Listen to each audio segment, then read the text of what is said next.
नमस्कार मंडळी, चला तर मग आज बनवूया झटपटीत असा पापड कोन रेसिपी।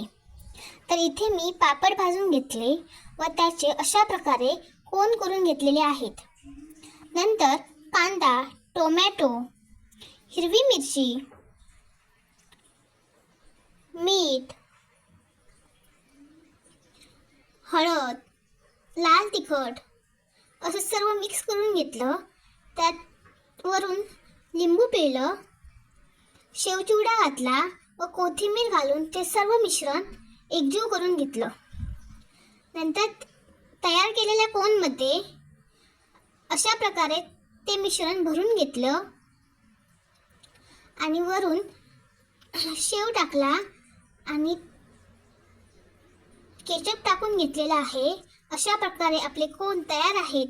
लाईक, सबस्क्राईब व शेअर नक्की करा।